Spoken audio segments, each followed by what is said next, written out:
Om Namo Bhagavate Vasudevaya. Om Namo Bhagavate Vasudevaya. Om Namo Bhagavate Vasudevaya. Narayanam Namaskritya Naram Chaiva Narottamam Devim Saraswatim Vyasam Tato Jaimudire. Nashtaprayeshu Bhadreshu Nityam Bhagavata Sevaya. Bhagavati Ruttama Shloke Bhaktir Bhavati Naistiki. Om Agnanatimirandasya Gnananjana Shalakaya Chakshurunmilitam Mena Tasmai Shri Gurave Namaha. Namo Vishnupadaya Krishna Preshthaya Bhutale Shrimate Bhaktivedanta Swaminiti Namine. Namaste Saraswate Deve Gauravani Pracharine Nirvishesha Shunyavadi Paschatya Deshatarine. Jai Shri Krishna Chaitanya Prabhu Nityananda Shri Advaita Gadadhara Shivasadi Gauravakta Hare Krishna Krishna Krishna Hare Hare Hare Rama Rama Rama Hare Hare. Okay, so we are reading from Sri Valmiki Ramayana of Rupa Raghunatha Publications, Rupa Raghunatha One Publications. So today there's a section called Analysis of the Cardinal Teachings of Sri Valmiki Ramayana. So this is as given by the commentator Sri Govinda Raja of the Ramanuja Sampradaya. It says that these are actually teachings of the Ramayana that Ramanujacharya had learned from one of his spiritual masters, Shailapurna. So we are going to just, there's a lot of technical discussion, like scholarly discussion. So I'm not going to go into the scholarly discussion, but I'm going to go through the teachings themselves and explain, maybe read through the important parts and to understand what is being said. The first teaching is that this composition Sri Ramayana elucidates the Veda, and as such it also elucidates the Vedanta, meaning it's just an explanation of the Vedas and Vedanta. Now, second, there is a question: the Supreme Brahman, Vishnu, or one among deities such as Brahma and Rudra. Ramayana asserts that Supreme Brahman is Vishnu, who was descended as Rama alone. And then there are various proofs from across the various kandas of Ramayana to show that Valmiki actually has clearly pointed out that Lord Vishnu himself is the supreme Rama. Lord Vishnu appeared as Rama, and he is the supreme Brahman. Okay, now section 2. By what means can the above mentioned supreme truth be attained? Anticipating this question, the sage Valmiki describes the process of surrender unto him in this Ramayana, and thus elucidating the Vedic description of the process of surrender unto him. Yo Brahmanam vidadhati purvam yo vai vedamscha prahinoti tasmai tam ha devam atmabuddhi prakasham mumukshur vai sharanam aham prapadye. Because I desire liberation, let me surrender unto the Supreme Person of Godhead, who first enlightened Lord Brahma in Vedic knowledge through Lord Brahma's heart. And the Lord is the original source of all enlightenment and spiritual advancement. So this is from Shvetashvatara Upanishad. Indeed, from the beginning of the Ramayana to its end, Sri Valmiki presents surrender as the means to attain all sorts of benefits by illustrating the attainment of specific results by persons eligible for them by surrendering. There are 6 items of surrender as taught in the scriptures. We know this. Anukulya Sankalpa Pratikula Savarjanam, etc. So here it's being described to do whatever is pleasing to the object of surrender, to avoid whatever is displeasing to the object of surrender. So this is a very nice, more personal way of saying Anukulya Sankalpa. Instead of saying to do whatever is favorable for devotional service, this is more personal. To do whatever is pleasing to Krishna,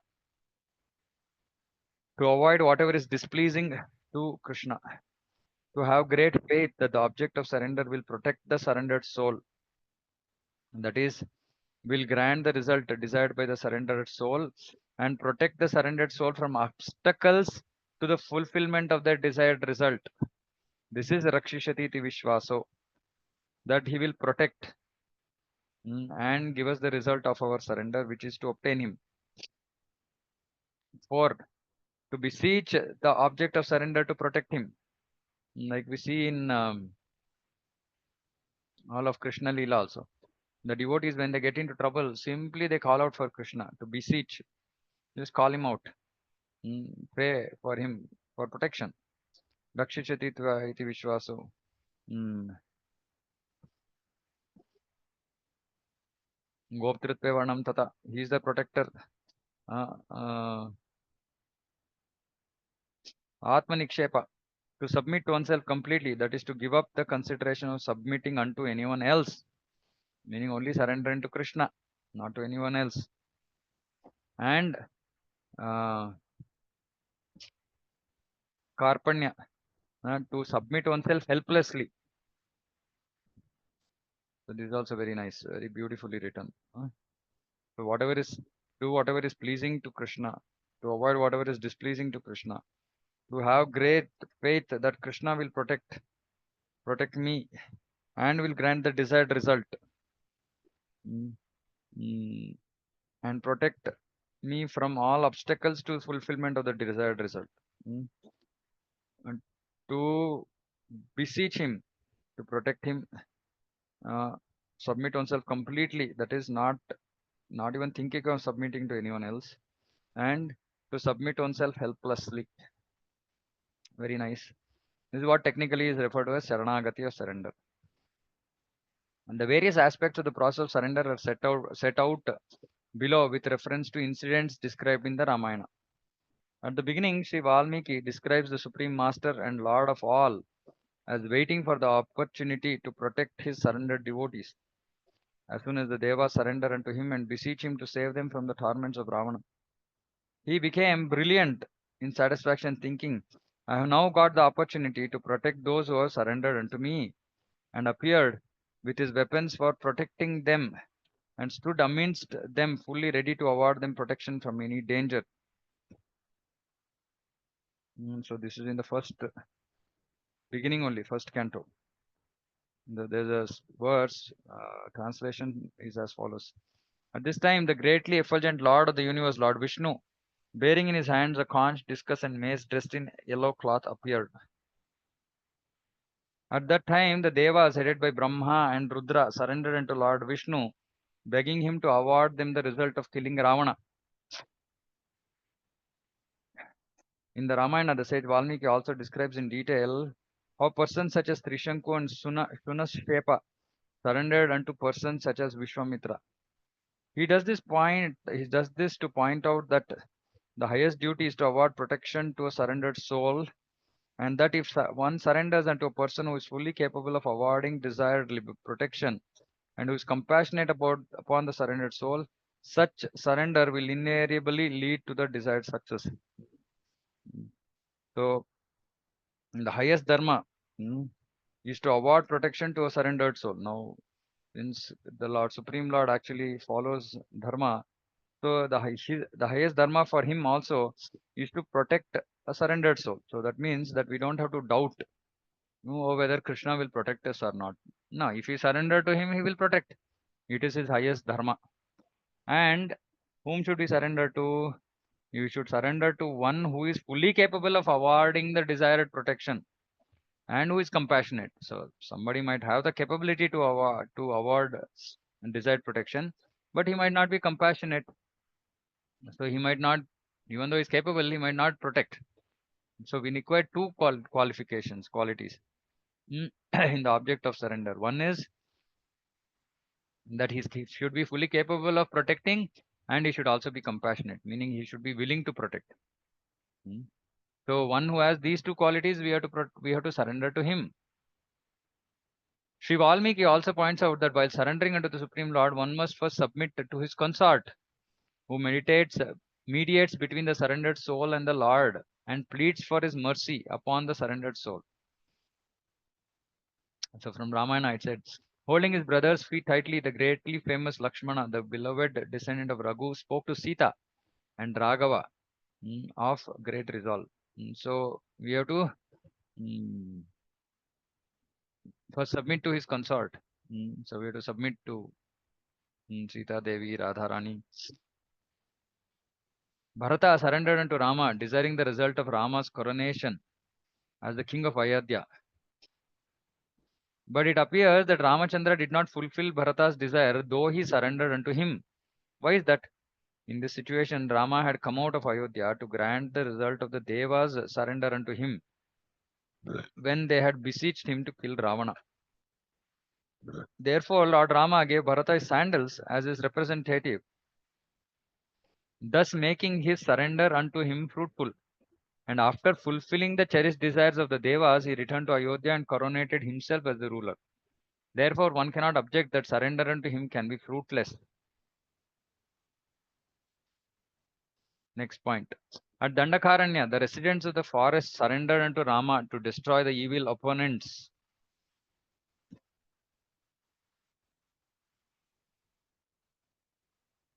From this, it is clear that residing in the territory of the Supreme Person of Godhead, like the residents of Kosala, is itself surrendered to him. Okay.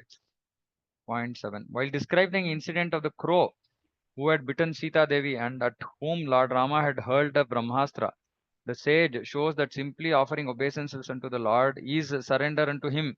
In full submission is surrender unto him.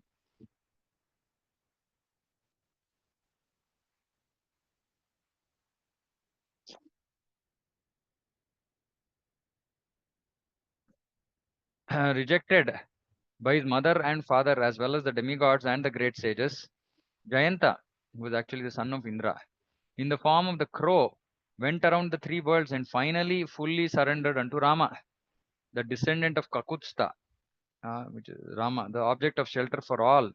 Out of mercy, protected that crow that had fallen on the ground while offering him obeisances, though the crow desired to be killed, because actually he had tormented Sita Devi. But because the crow surrendered to Rama, he protected the crow.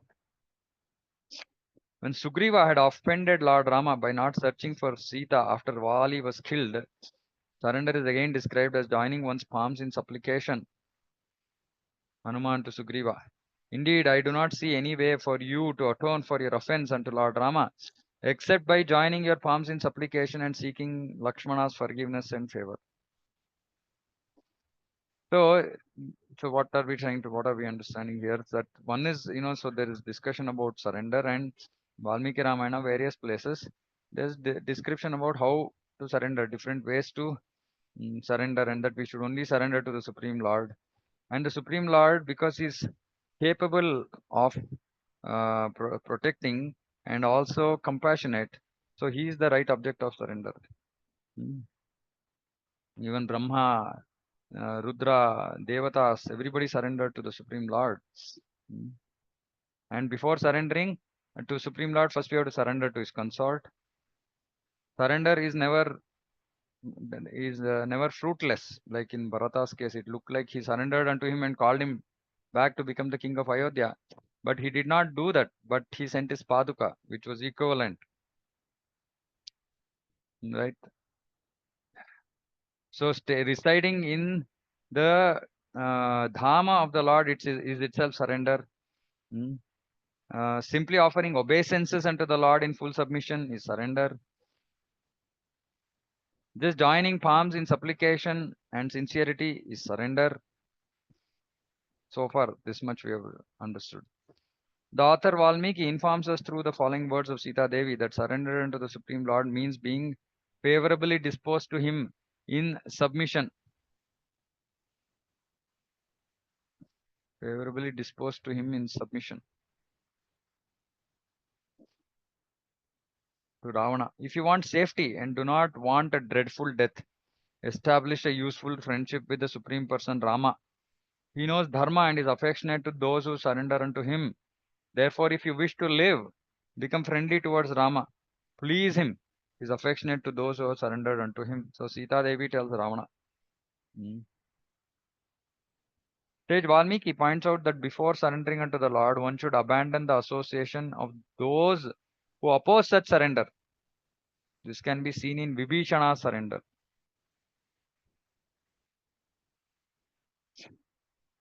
Next point.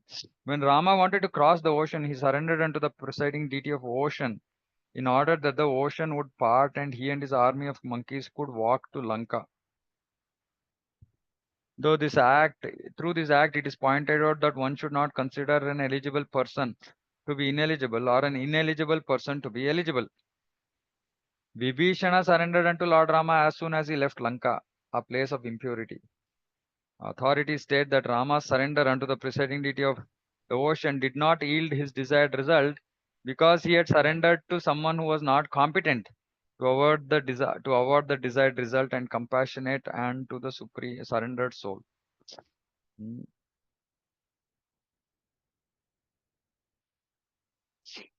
Sage Valmiki also describes an incident concerning the Rakshasis who were deputed by Ravana to take care of Sita in the Ashoka Vana in Lanka. At a certain point in time, on Ravana's order, they threatened to kill her and feed Ravana with her flesh if she did not agree to Ravana's proposal. At that time, Trijata, a Rakshasi friendly to Rama Sita, chastised the rest of the Rakshasis and related a terrible dream she had the previous night, in which she saw Sita reunited with Rama and Ravana and his followers sent to hell and punished. Trijata then advised them, enough of your cruel words.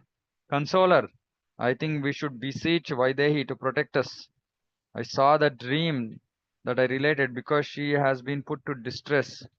She will certainly be freed from all kinds of miseries and attain her excellent beloved husband. Though she has been scolded by us Rakshasis, we should beg her to protect us, for the Rakshasis have attained a terrible danger because of Raghava.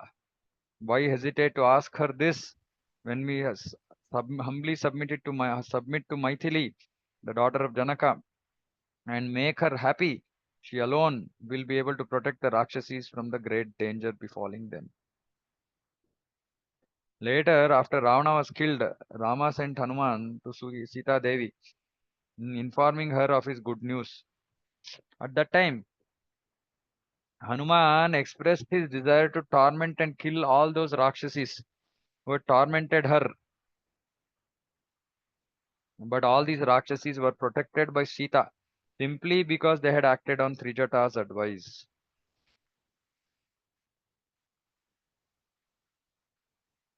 When Vibhishana surrendered unto Lord Rama, his assistants favorable to him were also protected by Rama. Thus the sage Valmiki points out that when a person surrenders unto the Supreme Lord Brahman, even his relatives favorable to him become recipients of the merciful glance of the Supreme Personality of Godhead. This is very, very important. And they don't have to directly surrender to the Supreme Lord. Even if they are favorable, they should be favorable. Hmm. So if somebody is favorable to our bhakti, then the Supreme Lord will mercifully glance even upon them, even if they have not surrendered to the Supreme Lord. Uh, but they should be favorable to the devotee who has surrendered. Ah, very important.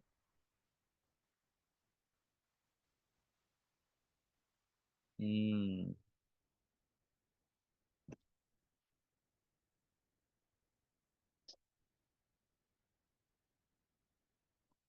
Thus, the Ramayana states that only the process of surrender, as set out from beginning to end of the book, is capable of granting all desired results, and it itself is the cause of liberation from material existence. Okay, so this is one second cardinal teaching. First one was that Lord Vishnu, he himself is the supreme Brahman and he appeared as Lord Rama. Second point was about how do we attain this supreme Brahman, absolute truth, by surrendering unto him.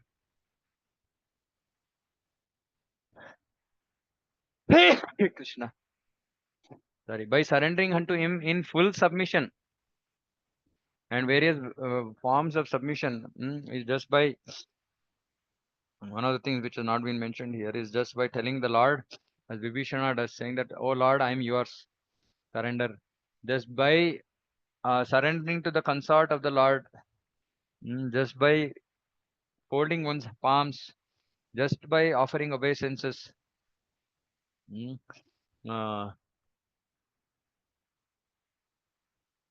Even those who are relatives of the devotee who are surrendered is also protected by the Supreme Lord. Uh, we should not surrender to somebody who doesn't have the two qualities, which is capability of surrender, full capability of protection, and also compassion.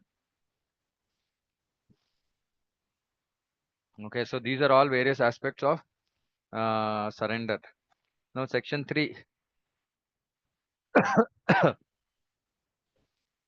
Ramayana also establishes that this means of surrendering unto the Supreme Lord should be for the purpose of attaining Him in order to attain exclusive devotional service unto His lotus feet.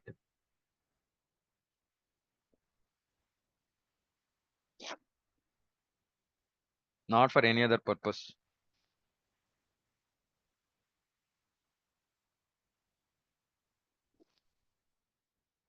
So again, various instances of incidents in Ramayana where everybody who surrendered, they surrendered to achieve devotional service, exclusive devotional service unto Lord Rama.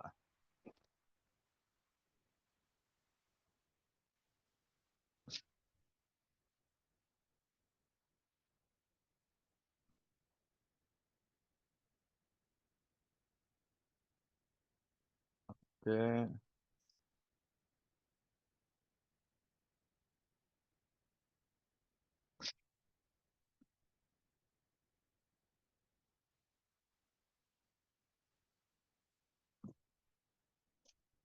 Okay, this is one nice thing.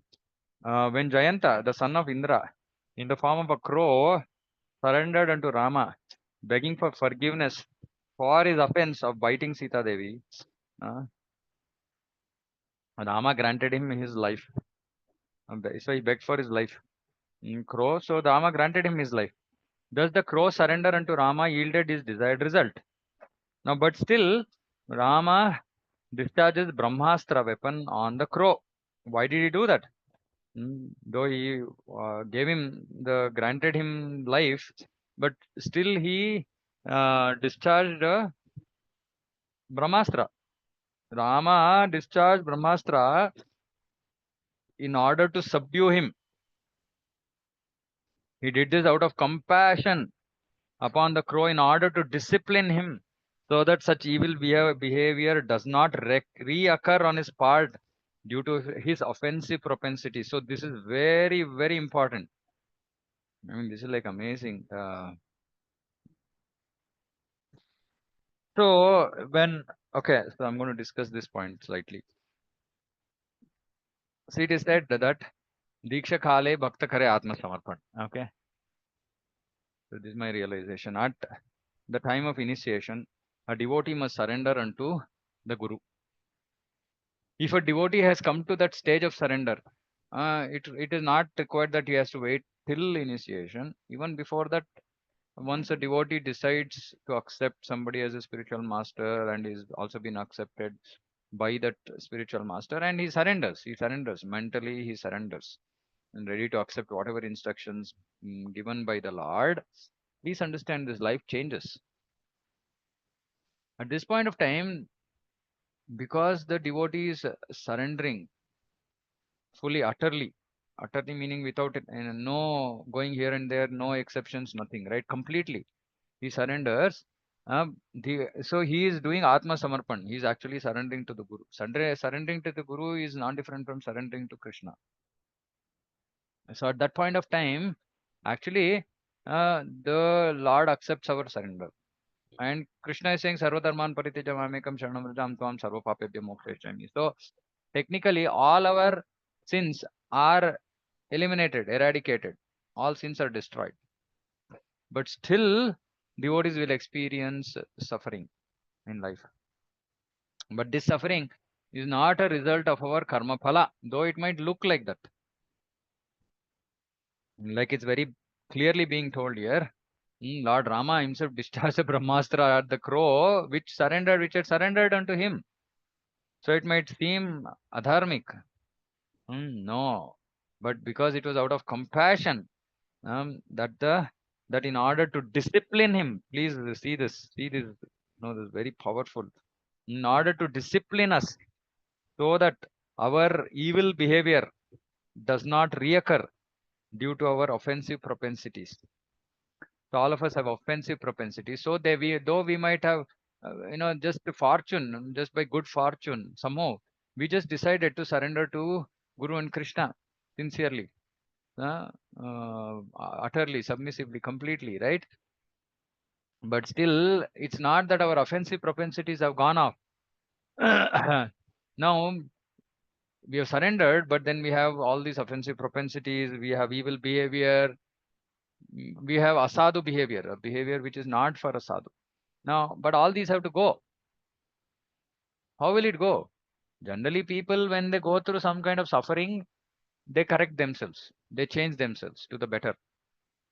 Because till then, we all generally live very blindly, without, being um, conscious about our real position. Sometimes we think, oh, it's okay as long as I'm living a comfortable life, that is good. But that's not bhakti. That's not bhakti, right? That's just selfishness. But then we surrender to the Lord with some, ulterior motives. So then what Lord does, Lord so compassionate, he says, okay, this person has surrendered to me.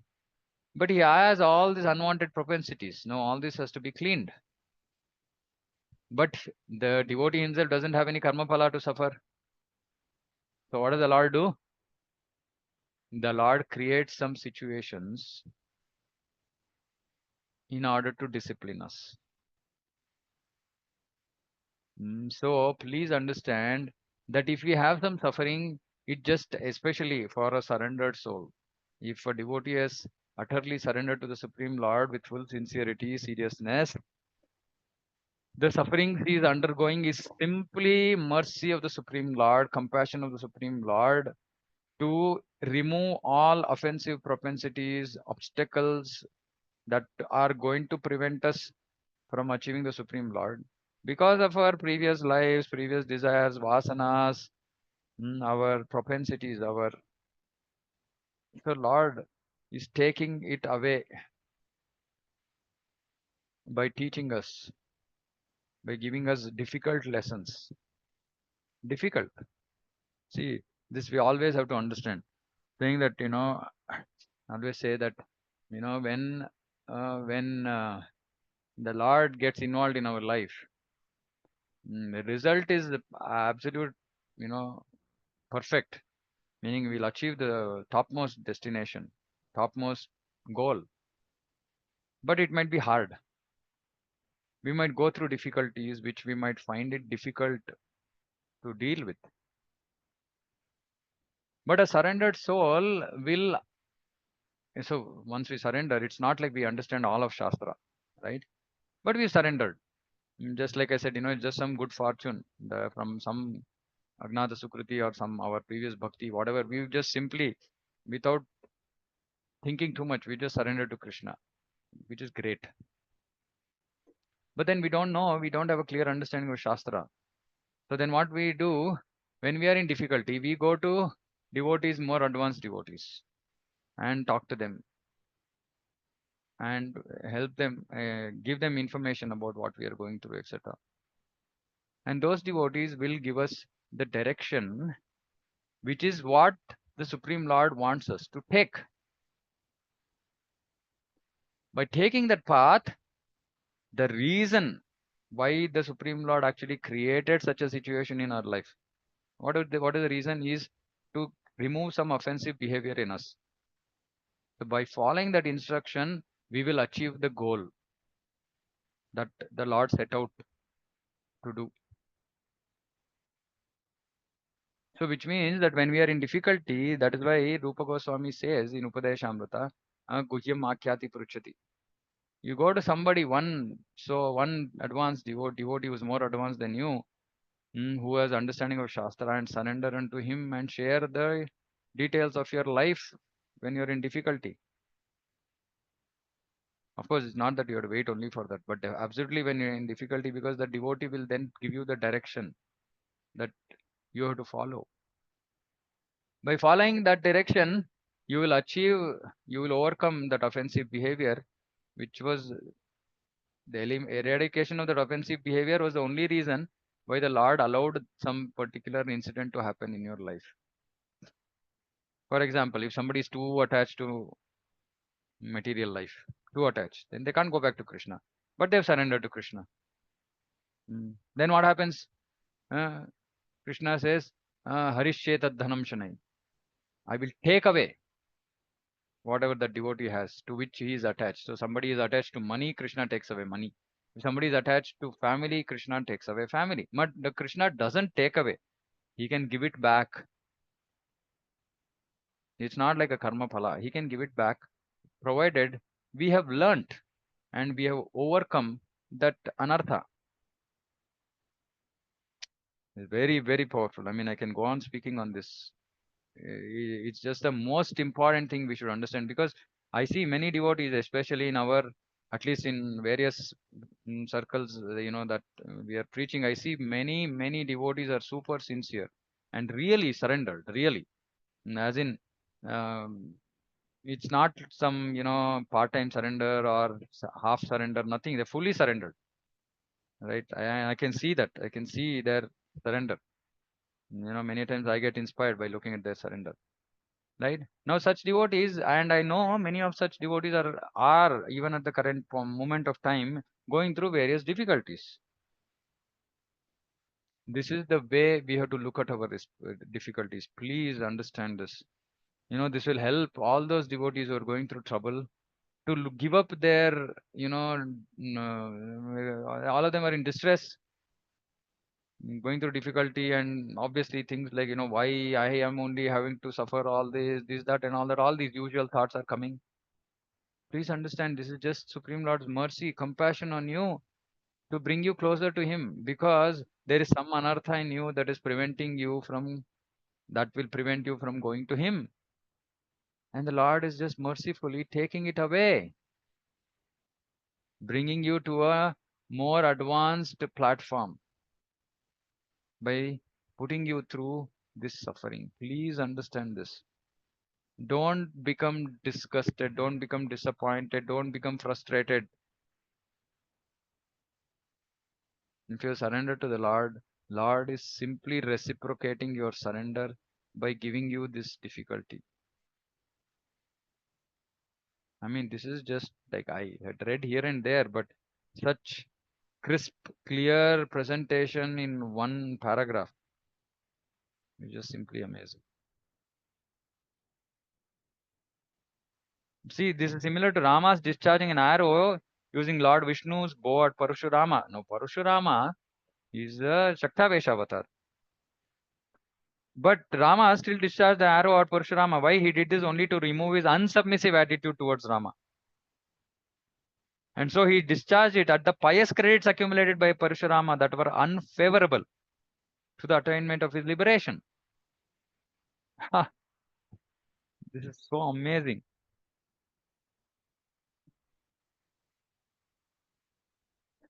Next point. When Rama had reached the shore of the ocean with Sugriva's army of monkeys, he wondered how to have them transported to Lanka to battle Ravana and his forces. Vibhishana requested him to take shelter of the presiding deity of the ocean. Rama did so through austerities for 3 days and nights. When the deity of the ocean still did not appear in person, Rama decided to take action against the deity. When he took up his bow and arrow against the presiding deity of the ocean, ready to destroy him, that deity appeared in person and surrendered unto Lord Rama in repentance. Then Lord Rama considered that the sinful reactions of those who surrendered unto him should go to those hateful of them. Look at this. Rama considered that the sinful reactions of those who surrendered unto him should go to those hateful of them, and discharged his powerful arrow of destruction at some asuras disturbing the ocean as requested by the deity. Now, this is like amazing. So, we have to be very careful. We have to be very careful dealing with other Vaishnavas, especially surrendered Vaishnavas, because if we are actually hateful of them or we are giving them trouble, Krishna will take away their sinful reactions and give it to us. I hope the whole world hears this. I mean, really, this is so important because devotees don't understand these intricacies. That is why Krishna is saying Janma Karma Cha Me Divyam. Whatever Krishna does is just transcendental. We can't understand. It's unlimited. Only acharyas can reveal this.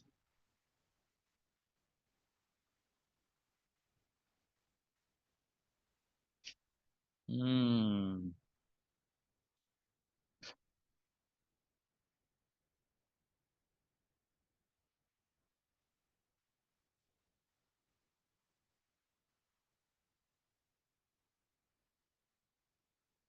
Hmm.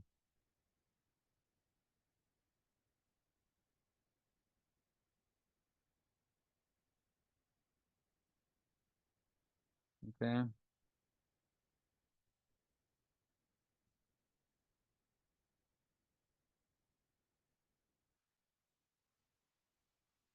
Therefore, it is very clear that those surrender unto the Supreme Person of Godhead, who is supremely capable, compassionate, and accessible, is the means to avoid all desired results.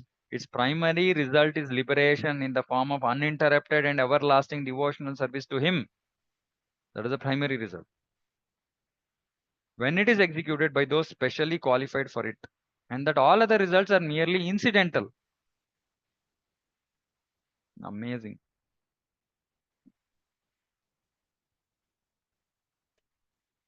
Okay, one last point and I'll stop because I have a class I need to leave in 15-20 minutes. Actually, no. Let me discuss this on Monday. Krishna Rama willing. Okay, so this is amazing. I'm stopping here. If anybody has any one or two comments, because I don't have too much time to discuss, we can try to discuss. Shri Valmiki Ramayana ki jai, Jagat Guru Srila Prabhupada ki jai, Samayata Gaura Bhakta Vrinda ki jai. Hare Krishna.